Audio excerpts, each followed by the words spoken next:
Muhammad. Takbir.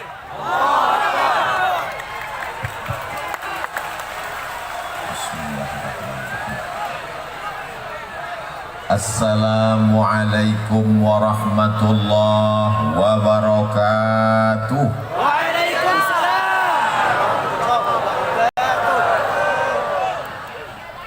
Alhamdulillahi wa kafa wa salatu wassalamu ala al-habibil mujtaba wa ala alihi wa ashabihi ahli siddiqi wal wafa. Subhanaka la ilma lana illa ma 'allamtana innaka antal alimul hakim. Rabbi shrah li sadri wa yassir li amri wahlul 'uqdatam min lisani yafqahu qawli. Kullu amrin zibalin, semua amal yang baik, walam yubda' bihamdillah, kalau tidak dimulai dengan ucapan pujian kepada Allah, fahuwa aqta', maka amal itu putus, tak dapat dibawa sebagai bekal menghadap Allah. Maka kita awali dengan alhamdulillahi rabbil alamin. Semua majlis kalau tidak disebut selawat kepadanya, maka majlis itu menjadi antana jifah, majlis bangkai busuk berulat dan berbau.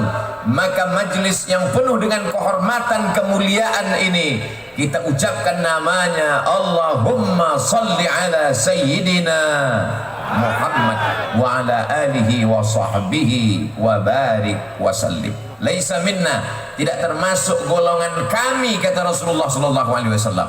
Man lam yarham saghirana, tidak sayang kepada anak-anak. Walam ya'rif syarafa kabirina, tidak hormat kepada orang tua, bukan umat Nabi Muhammad sallallahu alaihi wasallam. Yang sama-sama kita hormati, dimuliakan Allah Subhanahu wa taala. Yang mulia guru kita semua, Raden Kiai Haji Muhammad Rafi'i Baydawi, Khadimul Ma'had Al-Hamidi Banyuanyar.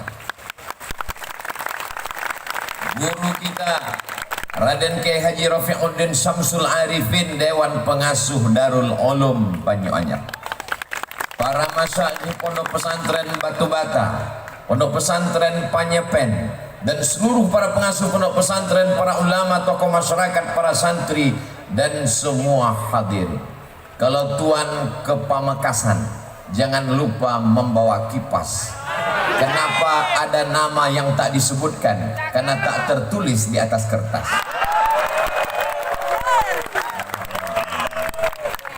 Sahabat saya, guru kita Al-Mukarram Kiai Haji Dr. Ahmad Fauzi Tijani, pimpinan Pondok Pesantren Al-Amin Prenduan, yang menyertai saya selama beberapa hari ini sampai pulang hari Senin. Tapi yang pulang saya, beliau tidak ikut. Kemudian pula guru kita semua Al-Mukarram Syekh Kiai Ali Karrar Hafizahullah. Semua yang tak disebutkan, muslimin muslimat, mukminin mukminat, hadirin hadirat yang belum kawin dan belum sunat, semuanya dimuliakan Allah Subhanahu. Abdul Somad datang ceramah tausiah ke Pondok Pesantren Banyuanyar. Salah. Abdul Somad datang ke Pesantren Banyuanyar ingin mengambil barokah. 227 tahun. Berapa kali ganti KTP? Bagaimana kemuliaan mereka. Suatu ketika Imam Ahmad bin Hanbal datang ke Masjid Nabawi, lalu tangannya mengusap mimbar Rasulullah sallallahu alaihi wasallam. Setelah dia usap mimbar Rasulullah, dia letakkan ke mulutnya, dia cium. Summa qabbalahu, dia cium tapak tangannya. Kenapa? Karena beliau ingin mendapatkan atharus salihin, bekas-bekas orang-orang soleh. Di sana ada bekas tapak kaki Rasulullah sallallahu alaihi wasallam. Setelah beliau meninggal, datang bekas tapak kaki Sayyidina Abu Bakar Siddiq. Setelah itu datang bekas tapak kaki Sayyidina Umar ibn al-Khattab. Setelah itu datang bekas tapak kaki Sayyidina Utsman ibn Affan. Setelah itu datang bekas tapak kaki Sayyidina Ali bin Abi Thalib. Setelah itu datang bekas tapak kaki Sayyidina Hasan ibni Ali radhiyallahu an. Setelah itu datang bekas tapak kaki siapa saja orang-orang soleh. Padahal ketika itu Imam Ahmad bin Hanbal meninggal tahun 241.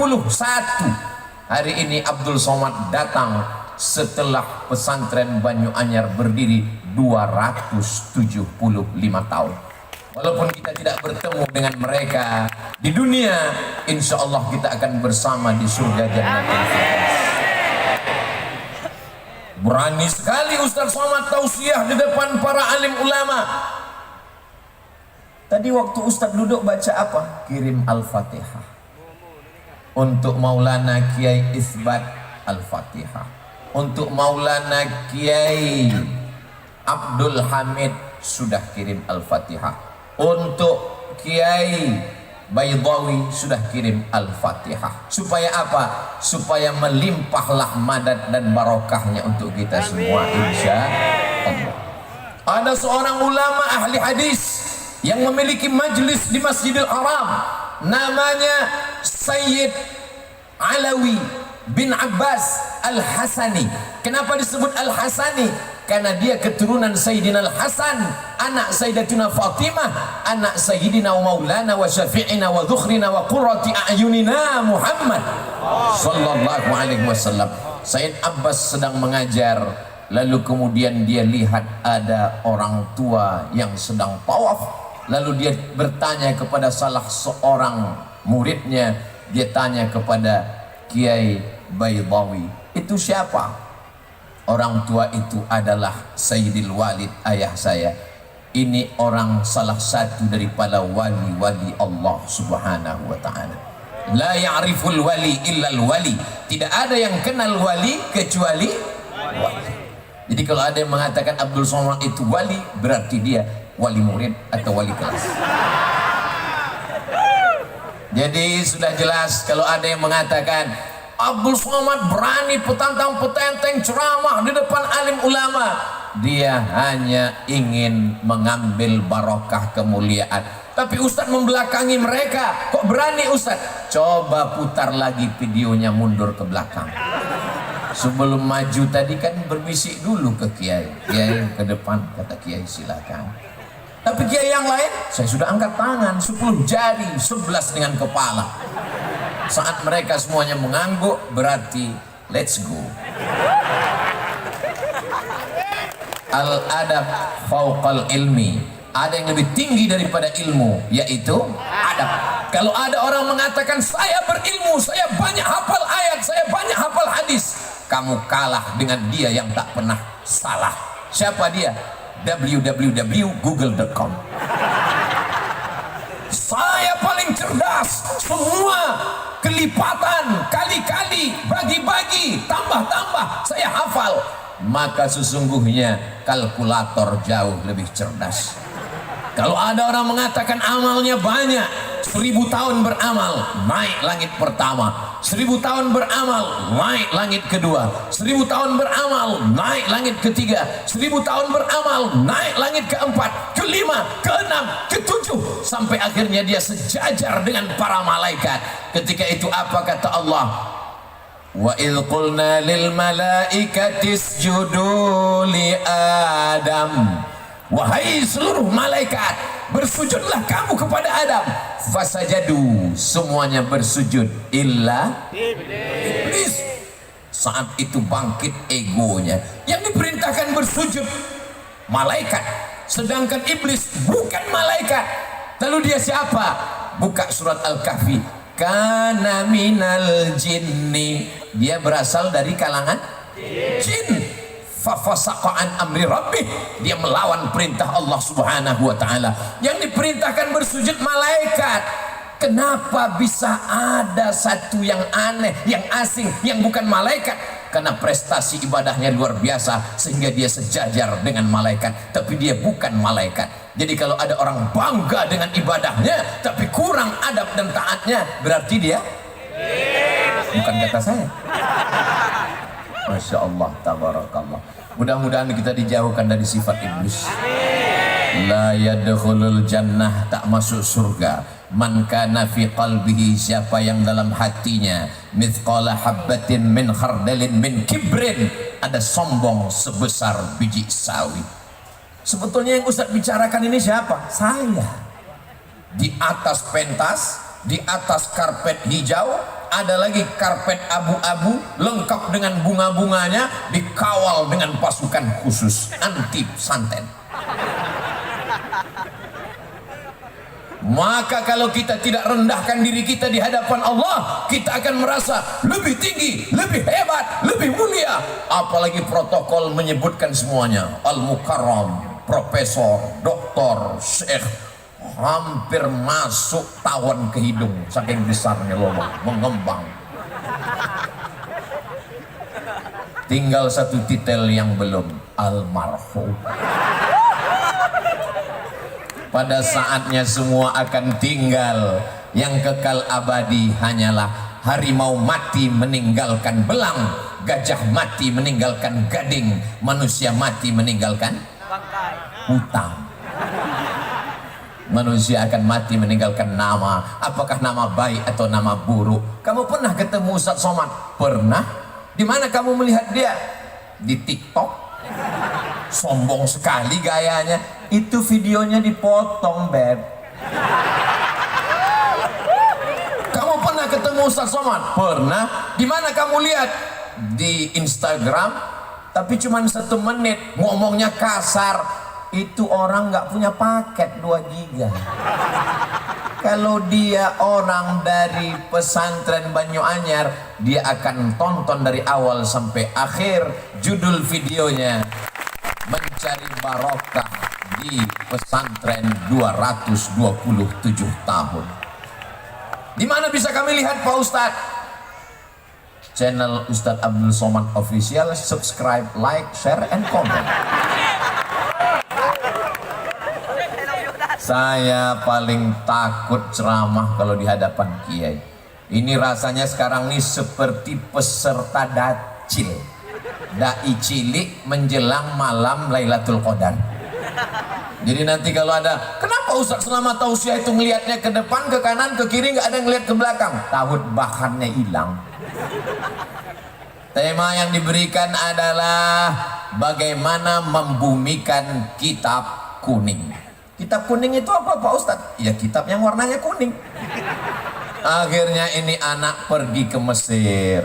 Sampai di Mesir pergi ke toko-toko buku di dekat Masjid Al-Azhar, di dekat Masjid Kepala Sayyidina Al-Husain. Sampai di sana dia lihat ternyata kitabnya putih semua. Ternyata dicetak di Darul Fikri Beirut, kertasnya berwarna putih. Makna kitab kuning menurut istilah para alim ulama, guru-guru kita adalah disebut orang Arab dengan kutubut turas, kitab-kitab klasik yang ditulis ratusan bahkan ribuan tahun yang lalu. Saya kebetulan pernah kuliah di Malaysia, Universiti Kebangsaan Malaysia. Lalu kemudian karena kita orang Indonesia wajib mengambil satu mata kuliah bahasa Melayu. Padahal saya orang Melayu, bukan Melayu yang lari itu. Saya ini dari Sumatera, orang Riau, Melayu. Pokoknya kamu orang Indonesia wajib ngambil mata kuliah bahasa Melayu. Nama dosennya Cik Rusdi. Kumisnya tebal. Lalu kemudian di suatu hari dia pun datang masuk kelas membawa manuskrip tulisan. Dia katakan, ini adalah manuskrip Melayu umurnya 100 tahun.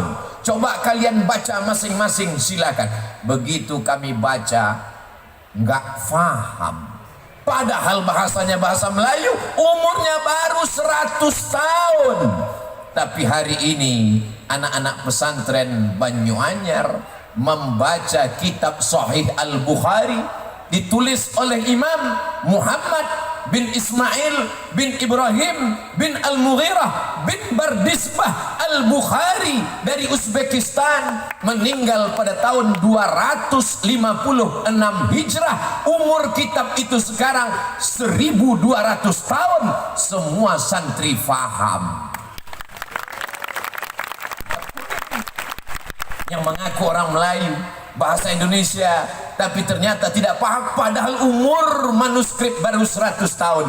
Kenapa kita bisa paham Sahih Al-Bukhari? Karena bahasa Arab tidak mengalami perubahan, itulah dia bahasa Al-Quran. Al-Quran yang dibaca Nabi Muhammad SAW didengarkan oleh makmum, makmumnya membaca didengarkan oleh sahabat, sahabat membaca didengarkan tabi'in, tabi'in membaca didengar tabi'in sampai ke guru kita. Makanya kalau ada orang masuk Islam mu'alaf ngaji nggak pakai guru, dia hanya modal internet, dia cari Al-Quran digital, enter, habis itu dia coba-coba baca, dia akan baca alama, karena tulisannya alif baris atas, lam baris atas, mim baris atas, karena tidak berguru. Tapi ketika dia berguru, dia akan dengar bacaan yang benar, alif lam mim, tidak ada tulisannya begitu. Kita berguru kepada guru-guru kita. Itulah makanya disebutkan man la syaikha lahu fasyaitanu syaikhuhu. Siapa yang tidak berguru maka setanlah gurunya. Alhamdulillah semua santri-santri dari sejak berdiri 227 tahun yang lalu, ternyata pecahan dari murid, dari santri yang mendirikan pondok-pondok pesantren, lebih dari 400 pondok pesantren, insya Allah akan terus bertambah mengalir sebagai amal jariah sampai hari kiamat insya Allah.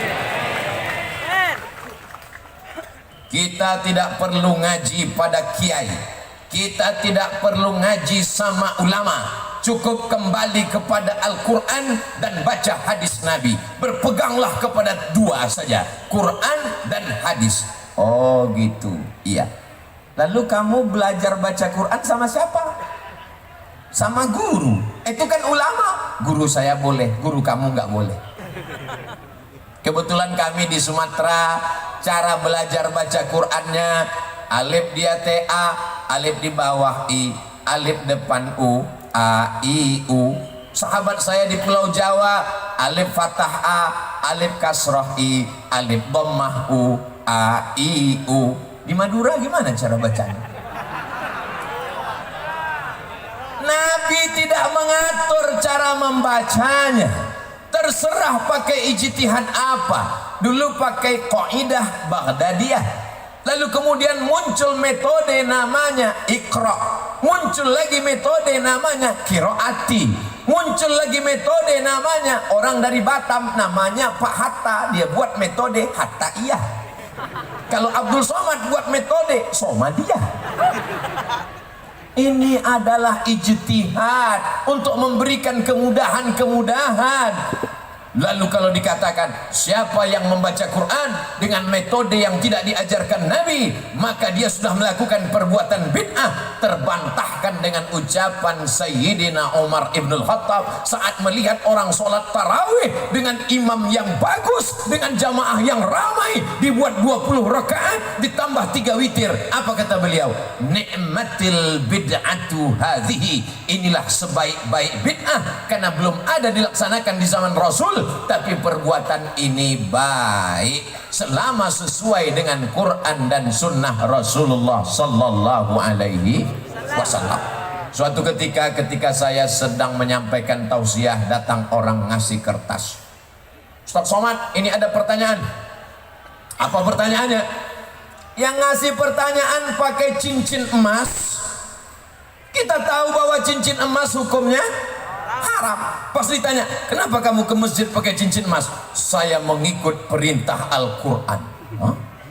Lama saya termenung, ayat yang mana ini? Dia bacakan ayat, ya ayyuhalladzina amanu, hai orang-orang beriman, khudzu zinatakum inda kulli masjid. Kalau kamu mau ke masjid, pakailah perhiasan-perhiasan. Ini perhiasannya. Gara-gara kembali ke Al-Quran tanpa melalui pemahaman ulama. Padahal asbabun nuzul ayat itu adalah ketika mereka dulu zaman jahiliyah melaksanakan tawaf di Masjidil Haram, bunyi kalimatnya Oryanun talik, mohon maaf. Oryan, mohon maaf, tidak layak di depan kiai, telanjang, tidak pakai pakaian. Sebagaimana lahir tidak membawa dosa dan pakaian, maka tawaf pun tidak pakai pakaian. Turun ayat, ya ayyuhalladzina amanu, hai orang yang beriman, khudzu zinatakum, pakailah pakaian inda kulli masjid, ketika kamu mau masuk ke Masjidil Haram melaksanakan tawaf. Di mana kami bisa lihat penjelasan itu? Dalam kitab-kitab tafsir. Di antaranya tafsir Imam Abu Ja'far Ibnu Jarir At-Tabari pada abad ketiga. Berarti kitab ini umurnya 1100 tahun yang lalu. Masuk ke kategori kitab kuning. Maka dia kitab kuning walaupun warnanya putih. Jadi kalau ada orang yang mengatakan kita tidak perlu kitab kuning, kita cukup dengan Al-Quran, kalimatul haq urida bihal batil, kalimatnya benar, kita kembali ke Quran, tapi maknanya batil. Kenapa? Orang akan baca Quran sendiri, terjemahkan sendiri, pahami sendiri, nyasar sendiri. Kamu kalau nyasar, nyasar aja sendiri, jangan bawa-bawa orang lain. Betul?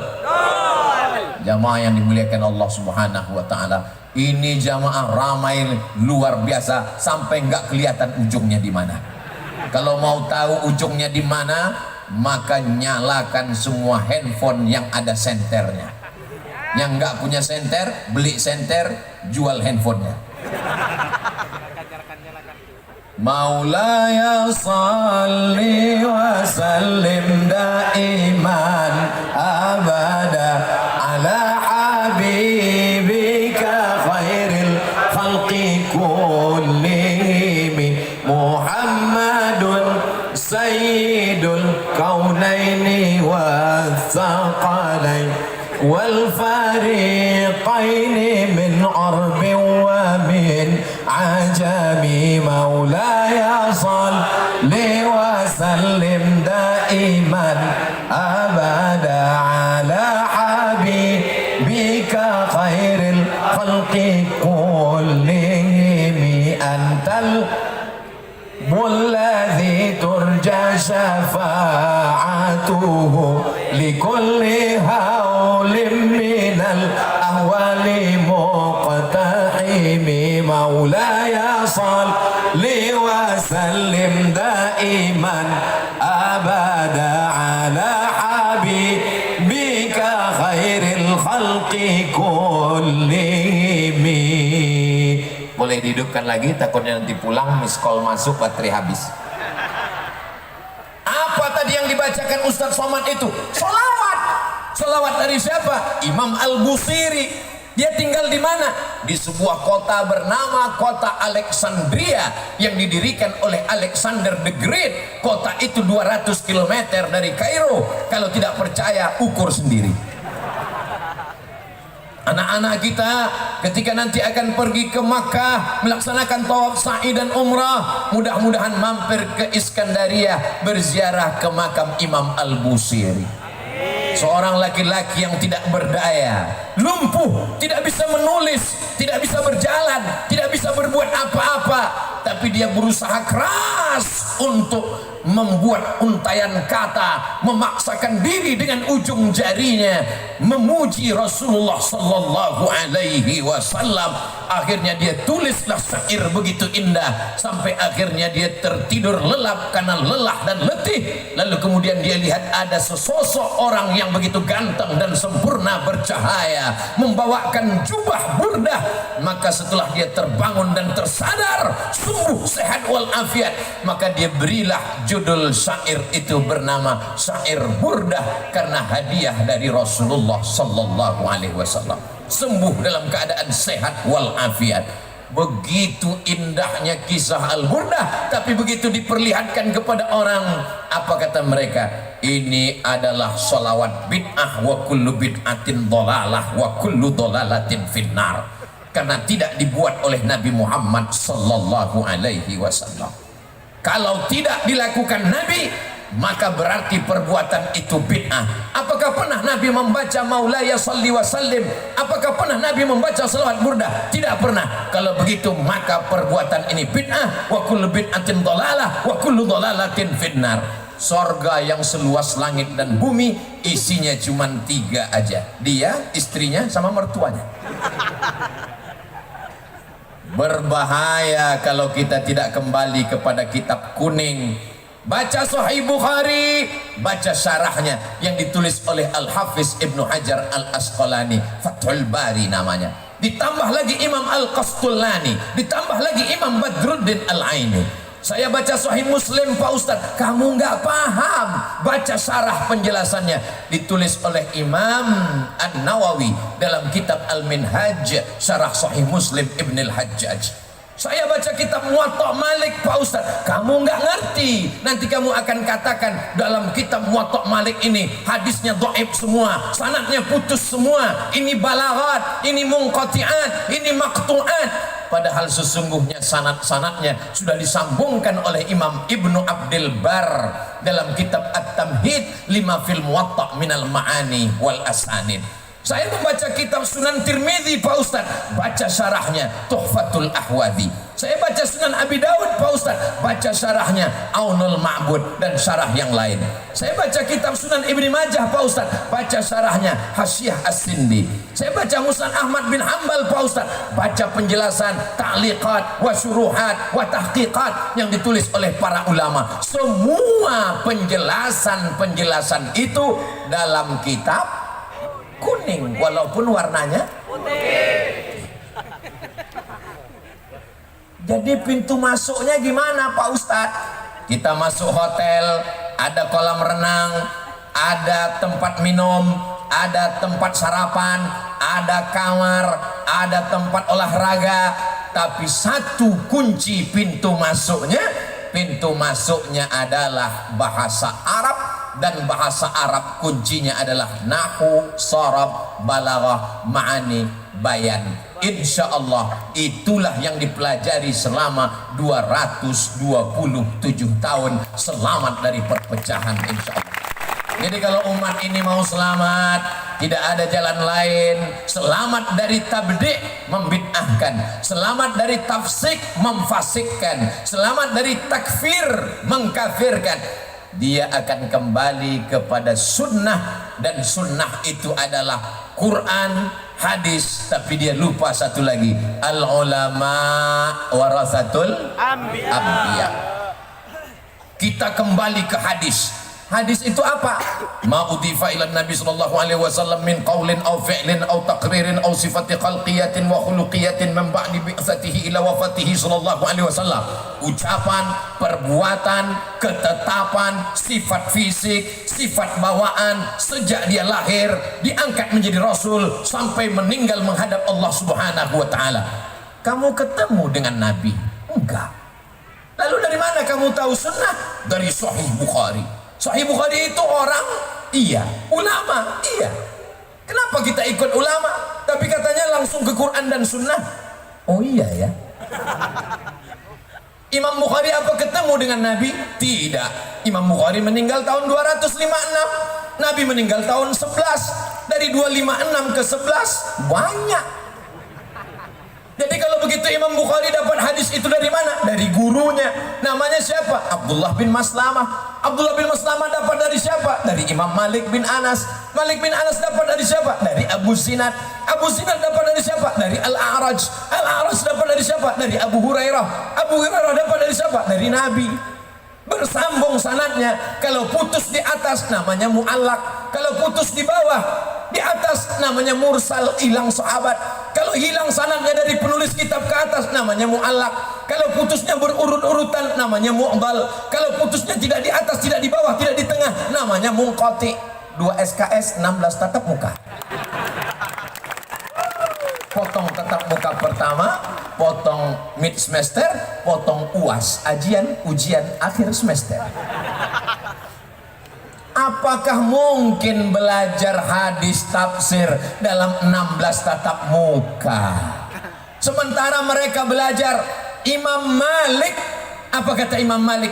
Aradtu kitabi hadza ala sab'ina min fuqaha'il Madinah. Aku bacakan kitabku ini kepada 70 ahli fikih kota Madinah. Kulluhum wata'uni fasammaituhu muwatta'a. Semuanya setuju dengan isi kitab Muwatta, maka aku sebut kitab ini Muwatta. Kitab hadis tertua yang dicetak saat ini, meninggal tahun 179 Hijrah. catatan-catatan penting dari Imam Malik ke guru-gurunya bersambung sampai ke Nabi sallallahu alaihi wasallam. Al-isnad minad-din. Sanad adalah bagian dari agama. Fanzuru amman ta'khudhu dinakum. Perhatikan kamu ambil sanad ilmu kamu dari siapa. Orang sekarang kalau ditanya, kamu belajar dari siapa? Dari guru saya. Siapa guru kamu? Syekh YouTube. Nama lengkapnya siapa? Tabayatubu. YouTube. Belajar di YouTube nggak apa-apa kalau gurunya ada. Sebenarnya jamaah yang hadir hari ini mereka cuma memastikan apakah Abdul Somad itu ada. Tadi di rumah Kiai ketemu dengan beberapa adik-adik, ketemu, ini Abdul Somad yang selalu kulihat di YouTube. Memangnya ada orang di YouTube itu nggak ada di alam nyata? Ada. Anak saya selalu ngelihat dia, saya selalu ngelihat dia. Pas saya datang ke kampungnya dia nggak ada. Siapa itu? Upin Ipin. Memangnya ada di YouTube itu yang suaranya ada, orangnya nggak ada? Ada. Suaranya ada, tapi orangnya nggak ada. Siapa itu? Ya itu kalau kita tanya, Anda sedang berada di Jalan Sudirman, jangan belok kiri, terus aja. Itu suaranya ada, orangnya nggak ada. Itu mesin. Kalau dijamin orangnya ada, kita dengar kajiannya. Kalau nggak paham kita tanya ke guru, kita bisa komplain. Maka ini adalah perbuatan kemajuan teknologi membuat kita menjadi mudah untuk belajar. Bukankah dulu Al-Quran tidak ditulis di atas kertas? Al-Quran ditulis di pelepah korma, di tulang onta, di batu yang ceper. Masya Allah, langsung kertas datang. Syukran ya. Kertas barang mewah dari Tiongkok. Mereka membuat bubur yang terbuat dari bambu. Karena negeri itu disebut dengan negeri tirai bambu. Bambunya habis dimakan oleh panda. Lalu kemudian bambu dibubur. Setelah bubur bambu dijemur, jadilah kertas. Lalu kemudian kita pun sekarang menemukan ada yang disebut dengan pulp and paper. Pulp, bubur kertas. Paper, bubur yang sudah dibuat menjadi kertas. Kertasnya kenapa warnanya kuning? Karena terbuat dari ubi yang murah. Kertas yang mahal, yang punya uang adalah orang Eropa dan Amerika. Ini termasuk kertas yang mahal. Kenapa? Karena lintar tintanya tidak luntur. Apa yang terjadi ketika kertas tidak ada? Mereka menulis Quran di pelepah korma, di tulang onta. Lalu kemudian kapan Al-Quran baru ditulis di atas kertas? Ketika 70 penghafal Quran meninggal dunia memerangi seorang nabi palsu bernama Musailamah Al-Kadzab. Nama kampungnya Yamamah, nama orangnya Musailamah, nama kampungnya Yamamah. Karena mikrofonnya kurang jelas, jamaah pulang ke rumah cerita nama nabi palsunya Yamamah, nama kampungnya Musailamah. Yang cerita serius, yang dengar ngangguk. Lalu kemudian apa yang terjadi?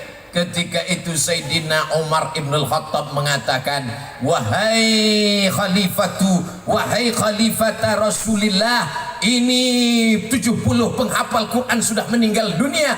Aku khawatir kalau penghafal Quran ini meninggal, Quran akan hilang. Kalau begitu kita mesti membukukan Al-Quran. Apa kata Abu Bakar Siddiq? Aku takut membukukan Al-Quran karena Nabi tidak pernah melakukannya, Nabi tidak pernah memerintahkannya. Sampai Allah melembutkan hati Abu Bakar Siddiq, akhirnya dia setuju karena khawatir Quran akan hilang. Maka disusunlah tim penulisan Al-Quran yang diketuai oleh Sayyidina Zaid bin Sabit sebagai sekretaris, Ubay bin Ka'ab salah seorang imam pada masa sholat tarawih yang dibuat oleh Umar ibn al-Khattab. Anak-anak muda yang gagah perkasa. Siapa Zaid bin Sabit? Zaid bin Sabit adalah penterjemah Rasulullah yang berkata, ta'allamtuha wa hadaqtuha. Saya mempelajari bahasa Yahudi selama nisfa syahrin, setengah bulan. Zaid bin Sabit cerdas. Ketika Nabi hidup dia penterjemah, umurnya lebih kurang 15 tahun. Anak umur 15 tahun sekarang kelas 1 SMA tidak masuk kelas karena online. Kecuali di pondok pesantren dia tetap belajar full sampai hari ini. Banyak yang nanya ke saya, kenapa orang di pesantren tetap belajar Pak Ustadz? Karena COVID tidak mau masuk pesantren. Tapi bukan berarti anak yang tidak pesantren berarti COVID. Kenapa mereka tidak mau masuk pesantren Pak Ustadz? Karena takut disuruh menghafal Alfiyah Ibnu Malik beserta syarahnya, syarah Ibnu Aqil. Pintu untuk masuk ke kitab-kitab kuning ini adalah bahasa. Diawali dari yang paling kecil, disusun ulama dari ujung dunia, tempat tenggelamnya matahari. Orang Arab menyebutnya Maghrib karena tempat tenggelam matahari. Sebelum Christopher Columbus menemukan benua Amerika, orang menganggap itulah tepian dunia. Negeri itu disebut dengan Maghribi, sekarang disebut dengan Maroko. Saya belajar di Maroko 2 tahun. Lalu kemudian setelah pulang ditanya, Ustadz dulu kuliah di mana? Maroko. Dekat dengan Merauke Pak Ustadz. Salah seorang ulama besar bernama Imam Al-Ajurrumiyah menuliskan dengan tinta emas syair-syair mutun nazam supaya mudah dihafal. Setelah itu kemudian dilanjutkanlah anak-anak belajar Al-Kawakibud Durriyah, mereka belajar Imriti, mereka belajar Alfiyah, dibacakan syarahnya, akhirnya mereka pun bisa membaca kitab. Enaknya anak SMP sekarang datang, kamu di mana? Pesantren. Kampungan. Anak pesantrennya sabar, dia nanya dengan lembut, kamu di mana? Sekolah umum. Belajar agama sekali sebulan. Pelajaran intinya apa? Fisika, kimia, biologi, matematika, bahasa Inggris. Wow, amazing. Kamu di pesantren pelajarannya apa? Catat baik-baik ya. Iya, nahwu, sharaf, balaghah, ma'ani, mantik, bayan, fikih, qawaidul fikih, usul fikih, hadis, mustalah hadis, rijalul hadis, tajwid, arud qawafi, tafsir, ulumul Quran. Stop, enough. Pesantren ini berat guys, biar aku aja.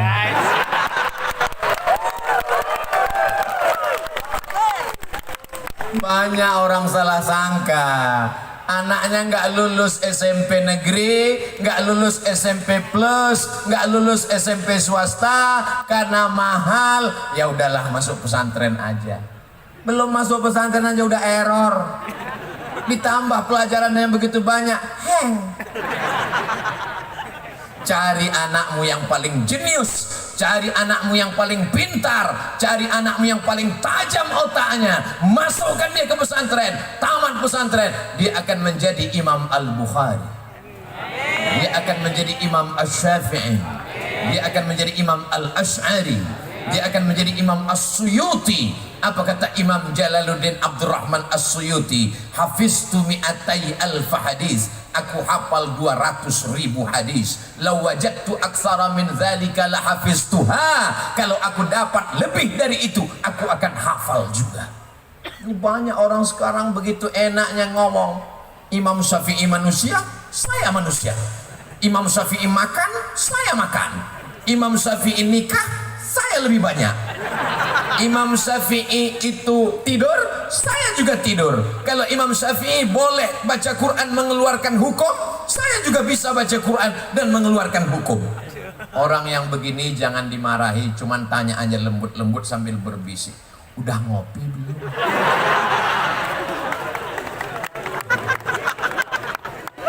Imam Syafi'i kalau dia pulang dari masjid ke rumah, dia ambil kapas, dia sumbat telinganya.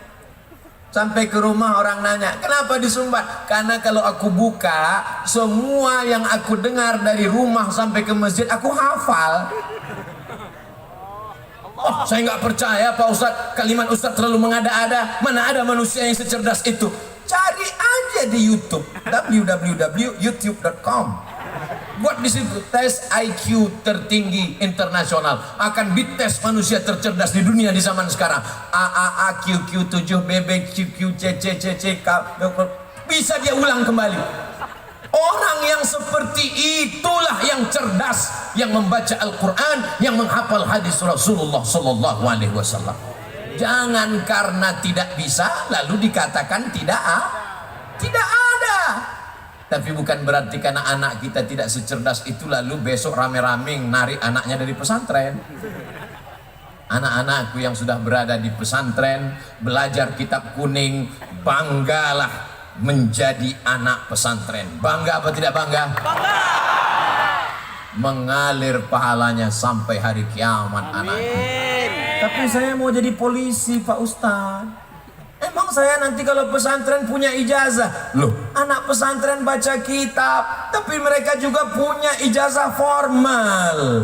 Tapi setelah selesai sanawiyah 3 tahun, aliyah 3 tahun, mereka nggak pulang kampung. Pas ditanya, nggak pulang? Enggak. Kenapa? Kitabnya belum khatam. Lebih sayang kitab daripada ijazah formal. Ijazah formal bisa didapatkan dengan paket A, paket B, paket C. Tapi dibaca kitab, dia mesti dibaca berulang-ulang, didengarkan, ngantuk dikit, salah baca. Kitabnya bagus. Tapi karena bahasa Arab ini begitu banyak, tulisannya mirip, cara bacanya beda. Al-Jannah, Al-Habbah, Al-Junnah, Al-Jinnah, itu tulisannya sama semua. Makanya jangan baca kitab yang sudah digigit rayap. Hari obat dari kitab, lalu tulis sebetulnya kitab itu tulisannya Habbatun Sauda, tapi karena digigit rayap tulisannya Hayatun Sauda. Ular hitam dia tangkap, memang nggak sakit, mati langsung. Kalau ada dokter-dokter spesialis, ujian akhirnya sebelum buka praktek, dia mesti bisa bahasa Latin. Kenapa? Karena buku-buku kedokteran diambil dari bahasa Latin, dari bahasa Yunani, lalu diterjemahkan ke dalam bahasa Arab. Saya melihat 2 jilid di perpustakaan Darul Hadis Maroko, ditulis oleh Ibnu Sina. Tapi karena orang bule, orang barat susah baca Ibnu Sina, mereka baca Avicena. Lalu kemudian apa yang terjadi? Setelah itu mereka terjemahkan. Judul bukunya Al-Qanun Fit-Tib, Al-Qanun, undang-undang Fit-Tib kedokteran, diterjemahkan ke dalam bahasa Inggris, The Canon of Medicine. Jadi anak-anak kita amat sangat bisa. Pak Ustadz, kami nggak bisa bahasa Inggris. Bahasa Inggris perubahannya cuma berapa? Go, going, gone, when. Cuma 4. Tapi zahaba, zahabu, zahabat, zahabata, zahabna, zahabta, zahabtuma, zahabtum, zahabti, zahabtuma, zahabtuna, zahabna. Itu baru fi'il madhi, belum fi'il mudhari'nya, belum lagi amarnya, belum lagi nahinya, belum lagi masdarnya, belum lagi isim fa'ilnya, belum lagi isim maf'ulnya. Jadi kalau ada orang mengeluh bahasa Inggris ini berat ya, karena kamu belum bahasa Arab, guys. Sekarang orang kalau belajar bahasa Arab dia katakan, oh bahasa Arab ketinggalan zaman. Apa tuh bahasa Arab? Bahasa Inggris hebat. Sekarang dipakai dunia global internasional. Kenapa dunia internasional pakai bahasa Inggris? Bukan karena bahasa Inggris hebat, karena negara di dunia paling banyak dijajah oleh Inggris. Mudah-mudahan ceramah ini nggak diterjemahkan ke bahasa Inggris. Kalau diterjemahkan sampai ke kedutaan Inggris, nggak masuk saya ke Inggris.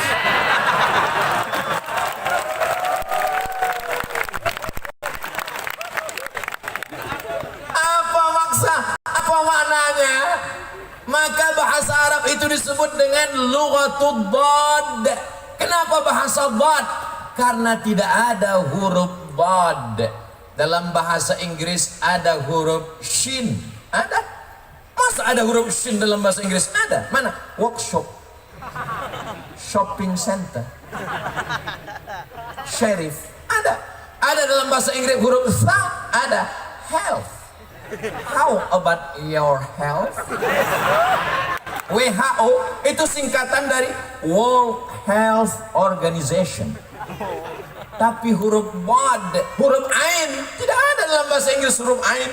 I love you. Tidak ada dalam bahasa Inggris qalqalah. Tidak ada. Makanya kamus bahasa Arab, kamus bahasa Indonesia lengkap Purwadarminta satu jengkal. Tapi kamus Ibnu Manzur Lisanul Arab, kamus bahasa Arab dulu ketika di pondok baru pakai kamus Munjid fil lughati wal a'lam, bangganya luar biasa. Dibawa ke masjid, sampai di masjid rupanya untuk bantal.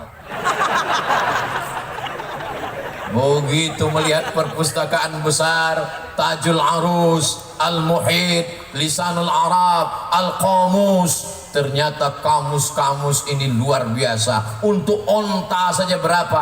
An-Naqah, Al-Ibil, begitu banyak kata-katanya. Al-Jamal, mohon maaf Pak Jamal yang tersebut. Tapi nama suami saya Jamal, itu pakai alif. Al-Jamal. Dalam bahasa Inggris mau panjang mau pendek nggak ada beda. What are you doing? Nggak ada beda. Tapi dalam bahasa Arab berbeda panjangnya, berbeda intonasinya, berbeda maknanya.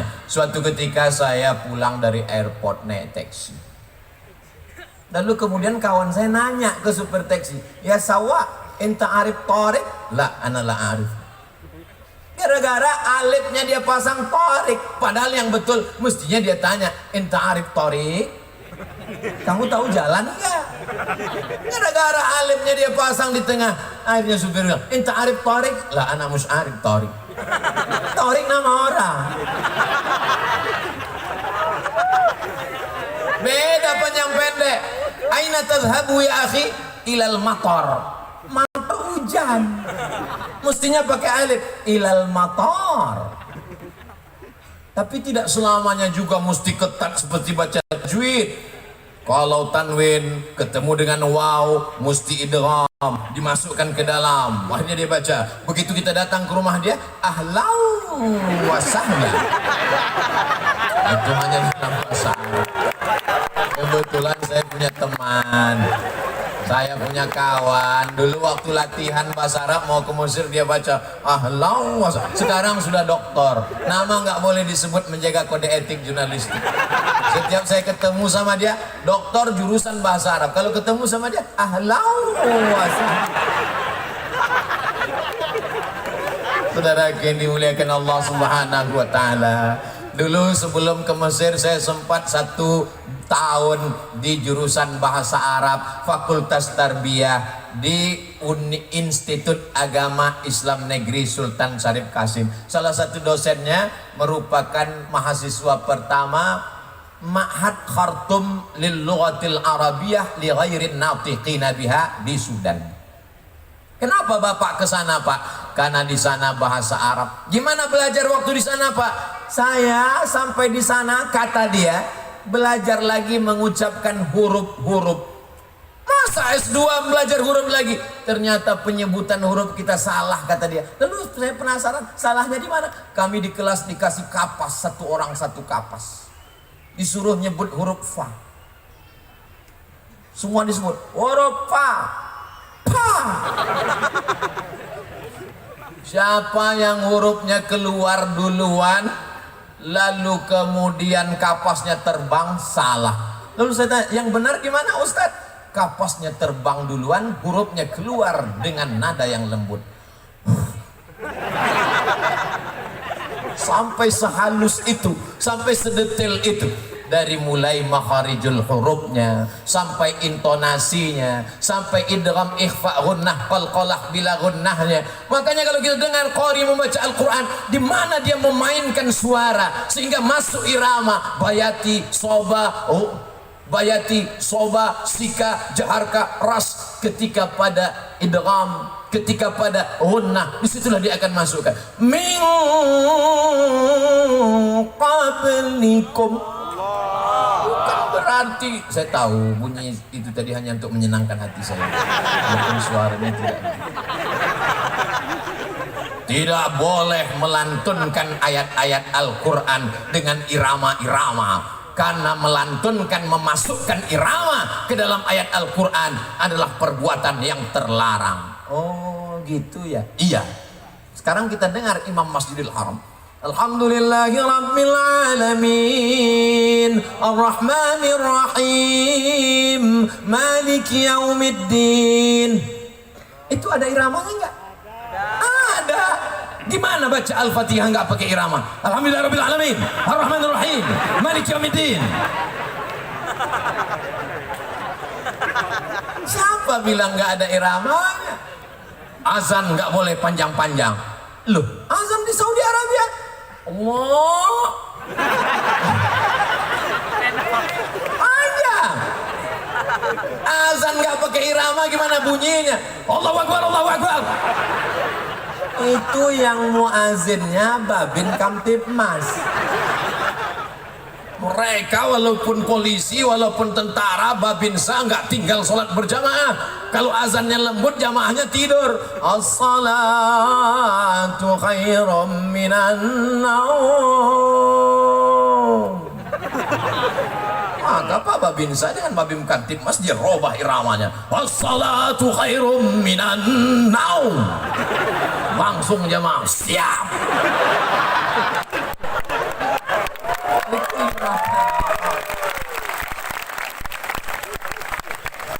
Anak pesantren dengan ijazahnya dia bisa jadi dokter spesialis.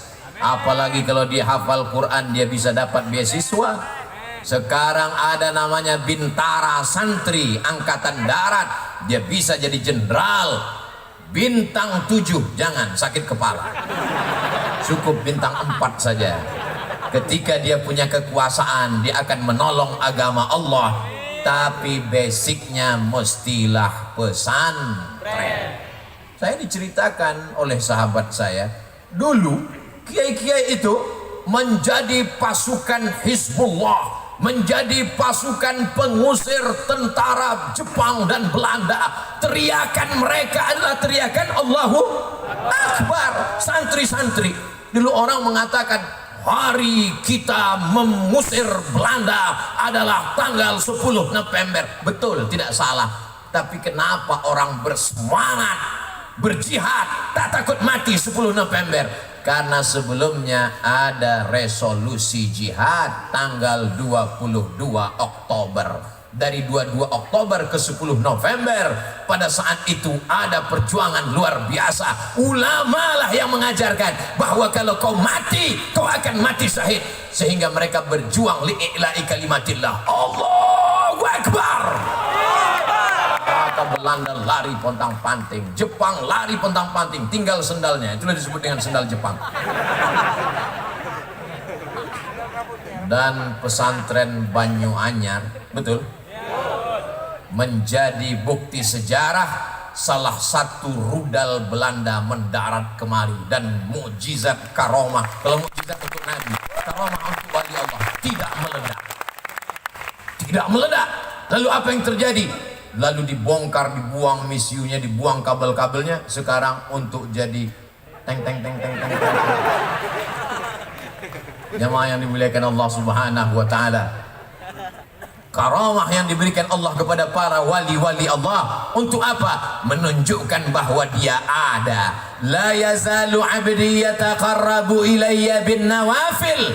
Kalau hambaku itu mendekatkan diri kepadaku dengan ibadah sunnah, hatta uhibbah, hadis sahih Muslim, sampai aku cinta kepadanya. Fa idza ahbabtuhu, kalau aku sudah cinta kepadanya, fa akunu ainahu yubsiru biha, aku akan menjadi matanya, dengan matanya dia akan memandang. Bukan berarti dia menyatu dengan Allah, tapi kemudian pandangannya adalah pandangan Allah Subhanahu wa taala. Tidak ada yang sulit bagi Allah. Innama amruhu idza arada syai'an ay yaqula lahu kun fayakun. Apa maknanya? Anak kita yang di pesantren baca kitab bahasa Arab, ijazah dapat, selesai, fikihnya mantap, ngerti Quran, ngerti hadis, bisa lulus apapun. Yang paling diinginkan adalah barokah guru, barokah habaib, barokah kiai. Banyak orang berilmu tapi tidak ada barokahnya. Rezeki juga begitu, duitnya banyak tapi nggak ada barokahnya. Duit apa namanya? Duit hantu dimakan setan. Mudah-mudahan dengan majelis ilmu hidup kita jadi barokah. Anak-anak kita barokah menjadi soleh dan solihah. Istrinya barokah menjadi penyejuk mata, penenang jiwa. Saya Pak Ustadz kalau melihat istri itu senang sekali. Tapi kamu belum nikah, lihat istri orang Pak Ustadz. Mohon maaf ya, saya keceplosan. Masya Allah, tabarakallah. Allahumma salli ala sayyidina Muhammad wa ashghili zalimin bizalimin wa akhrijna min bainihim salimin wa ala alihi wa sahbihi ajma'in sallallahu rabbuna ala nuril mubin Ahmad al-Mustafa sayyidil mursalin wa ala alihi wa sahbihi ajma'in wa ala alihi wa sahbihi ajma'in. Mudah-mudahan dengan berselawat dosa-dosa kita diampunkan Allah, dinaikkan derajat kita di hadapan Allah, didapatkan kemuliaan, kebaikan-kebaikan, beramal soleh sesuai dengan janji Rasulullah sallallahu alaihi wasallam, man shalla alayya salatan, siapa yang berselawat kepadaku satu kali, sallallahu alaihi biha asyra, Allah balas 10 kebaikan, wa huttan anhu asyra sayyiat, dihapuskan 10 kesalahan, wa rufi'at lahu asyra darajat, dinaikkan 10 derajat tingkatan kemuliaan. Ternyata sekarang sudah jam 9. Tadi saya mulai tausiah jam 8. Begitu saya cerita, nyampaikan ini, ngomong, lihat jam, udah jam 9. Ternyata ngomong di depan orang yang hatinya khusyuk itu nggak terasa 1 jam. Nah, Ustaz Somad nih basa-basi aja ngomong pelipur lara. Enggak. Dari tadi sampai sekarang saya belum ada ngelihat jam. Wallahi tallahi billahi. Saya ceramah terus baru lihat jam. Sudah 1 jam. Sampai saya ragu, jangan-jangan jam ini mati. Ternyata kalau kita ngomong, orang hatinya terbuka, kita menyampaikan juga cair tak terasa. Saya pernah tausiah, rasanya lama sekali. Menjelang buka puasa.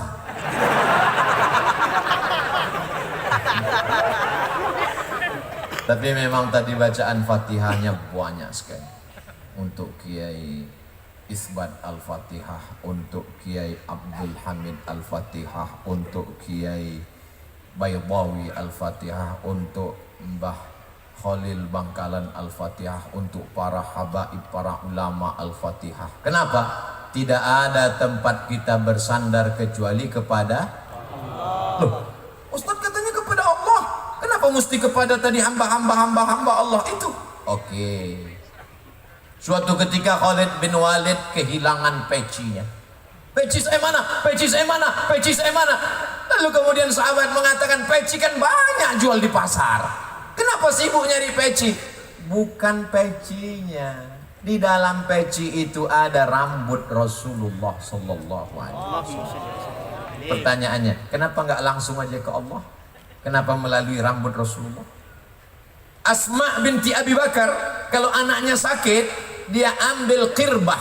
Qirbah adalah kulit kambing, tempat air minum. Karena waktu itu belum ada lagi tempat air minum canggih seperti sekarang. Kulit kambing dijahit, setelah itu diisi air, lalu kemudian bekas minum Rasulullah SAW itu dituangkan air, diminumkan kepada anaknya. Kenapa nggak langsung aja kepada Allah? Ya Allah, sehatkan anakku, nggak perlu pakai qirbah, ini bid'ah, wa kullu bid'atin dhalalah wa kullu dhalatin finnar.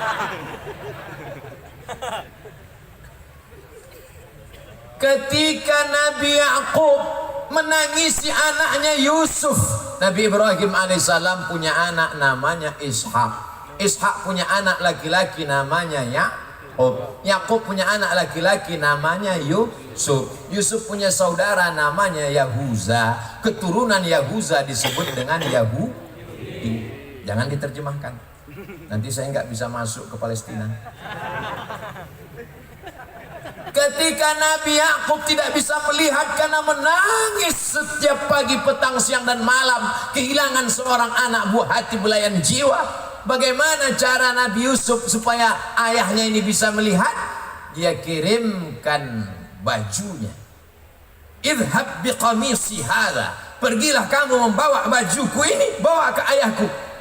Kenapa? Nanti kalau sudah baju ini sampai ya'ti basira, dia akan bisa melihat. Kenapa Nabi Yusuf nggak berdoa aja, ya Allah bukakan mata bapakku? Dan bapaknya juga Nabi. Kenapa Nabi Yakub nggak? Kenapa mesti pakai baju Yusuf? Bukankah karena baju itu dulu pandangannya hilang? Karena baju itu dilumuri dengan darah kambing, lalu dikatakan inilah baju Yusuf. Padahal itu adalah damun kadzib, darah bohong, darah dusta. Sebagaimana dulu baju itu menghilangkan pandangannya, sekarang Allah ingin menunjukkan mukjizatnya. Ketika baju itu datang sampai, apa kata Nabi Yakub? Inni la ajidu riha Yusuf, aku mencium bau semerbak anakku Yusuf. Ternyata bau manusia nggak sama. Setelah diteliti sekarang, ternyata bukan cuma cap jempol yang tak sama. Seorang ibu yang membesarkan anaknya, buah hati belayan jiwanya, 9 bulan 10 hari dia kandung. Di Pulau Madura ngandung masih 9 bulan 10 hari. Di tempat lain sudah ekspres. Dia susukan 2 tahun lamanya, dia tahu bau anaknya, dia dapat mencium. Inilah ajidu riha Yusuf. Ketika baju Yusuf datang dia cium, lalu kemudian terbuka matanya. Kenapa tidak langsung berdoa kepada Allah melalui wasilah orang-orang soleh? Jadi kalau ada orang mengambil barokah dari para alim ulama, dari para habaib, dari zuriat Rasulullah, dari orang-orang yang dianggap wali Allah, yang dinyatakan wali masyhur, menyatakan ini wali Allah, dan dia mastur, dia tidak pernah mengakui dirinya, tapi orang lain mengatakannya, maka saya termasuk orang yang selalu suka mengambil barokah-barokah. Mudah-mudahan barokah ini melimpah kepada kita semua. Di mana kita bisa dapatkan itu? Di dalam kitab kuning. Idza matal insan, kalau manusia mati, begitu dalam Sahih Muslim. Tapi ada juga yang meriwayatkannya idza mata ibnu Adam, enggak apa-apa, karena memang kita semuanya adalah anak Adam. Yang tidak keturunan Adam berarti keturunan monyet, menurut Charles Darwin. Idza matal insan, kalau manusia mati, inqata'a, putus. Lalu setelah orang meninggal ada keluarganya ngaji. Bismillahirrahmanirrahim. Yasin wal Qur'anil Hakim. Kalau baca Yasin begitu slow, pelan. Karena banyak juga orang sekarang baca Yasin cepat sekali, 120 km per detik. Turjaun. Datang orang membacakan hadis, idza matal insan, idza mata ibnu Adam, inqata'a amaluhu. Jangan bacakan lagi karena sudah putus. Yang putus itu apa? Yang putus itu adalah orang yang meninggal putus amal taklifi. Orang meninggal nggak wajib sholat, orang meninggal nggak wajib puasa, orang meninggal nggak wajib bayar zakat. Maka kalau ada orang nggak mau sholat, nggak zakat, nggak puasa, maka dia mesti mati. Apakah orang yang sudah meninggal itu tidak beramal? Kita lihat penjelasan ulama ketika Nabi Muhammad SAW Isra Mi'raj. Subhanalladzi asra bi'abdihi laylan minal masjidil haram ilal masjidil aqsa. Dalam perjalanan Nabi Muhammad SAW melihat Jibril, iya, itu apa yang terang di bawah? Itu kuburnya Nabi Musa. Nabi Musa lagi ngapain? Sholat di kuburnya. Pertanyaannya, Nabi Musa udah meninggal atau masih hidup? Sudah meninggal.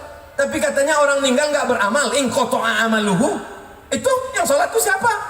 Oh, kalau begitu hadisnya dhaif.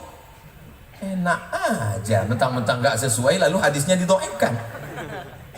Lalu Nabi pun sampai ke Masjidil Aqsa, ditambatkannya burak. Setelah itu dia sholat, dan di belakangnya ada Nabi Ibrahim. Nabi Ibrahim jadi makmum.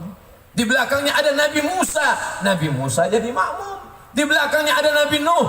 Nabi Nuh jadi makmum. Pertanyaannya, nabi-nabi itu masih hidup apa udah meninggal? Sudah meninggal, kok sholat? Tapi katanya orang sudah meninggal putus. Maka kata ulama, di antaranya Syekh Yusuf dalam kitab Al-Mawsu'ah Al-Yusufiyah fi Adillatis Sufiyah, yang putus itu adalah amal taklifi. Dia tidak lagi sholat wajib, dia tidak lagi zakat wajib, dia tidak lagi zikir baca Quran wajib, tapi bahwa mereka beramal.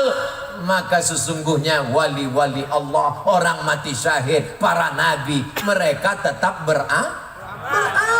Kalau mereka tidak beramal, tidak mungkin mereka menjawab salam kita saat lewat di makam. Assalamualaikum ya ahlad diyar minal mu'minin wa inna insyaallah bikum lahiqun yarhamullahu mustaqdimina wal mustaakhirin nas'alullah lana wa lakumul afiyah. Kalau hafal panjang, kalau nggak hafal gerak-gerakkan aja mulut.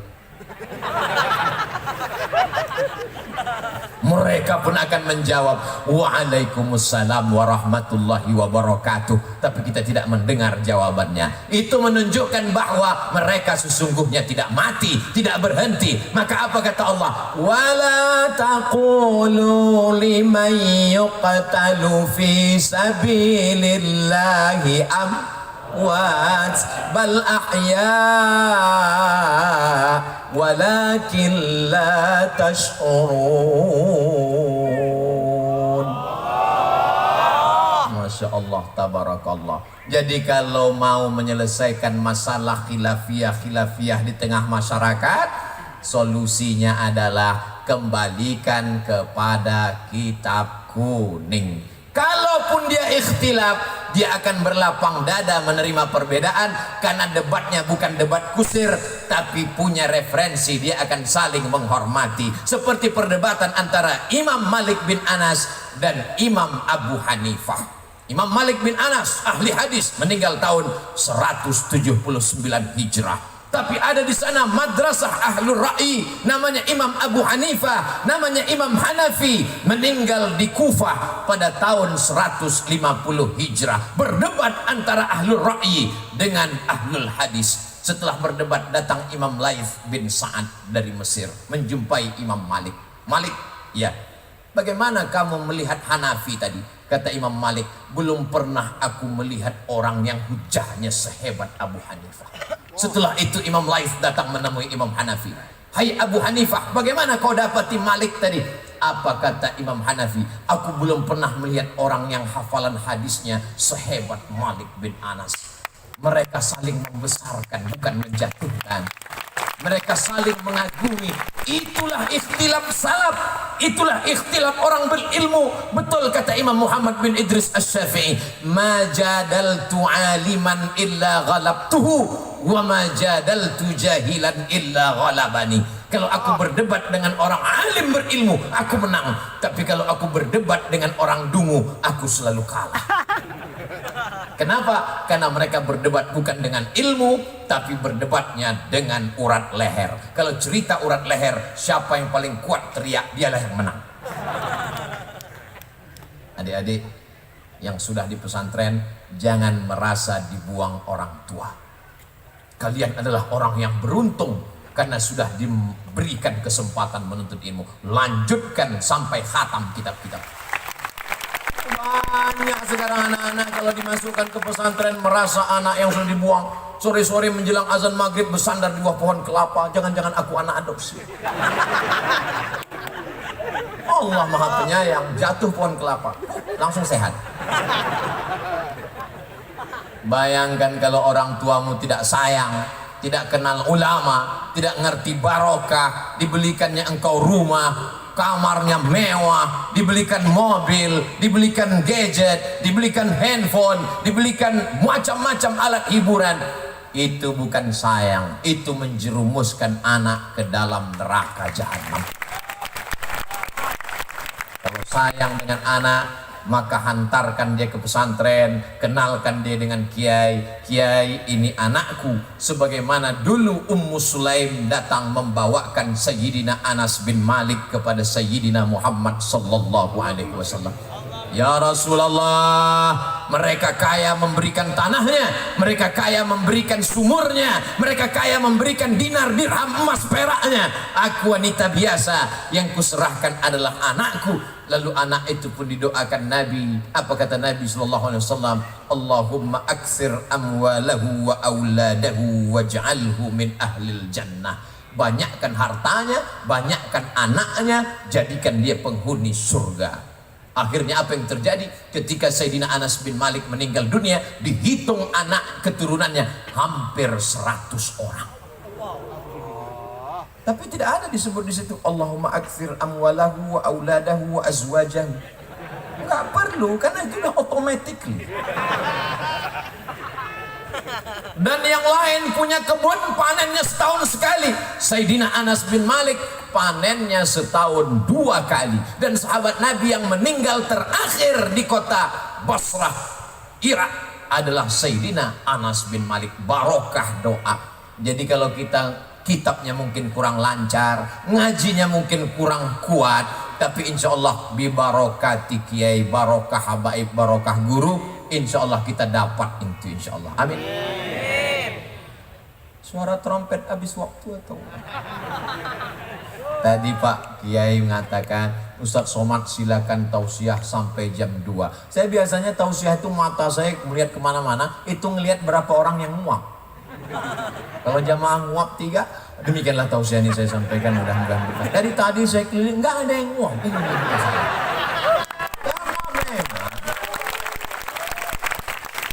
santri wali santri, orang-orang yang biasa dengar pengajian, Pulau Madura negeri yang religius, ditambah lagi barokah para habaib, para kiai, para guru kita. Ini mereka semangat. Yang jadi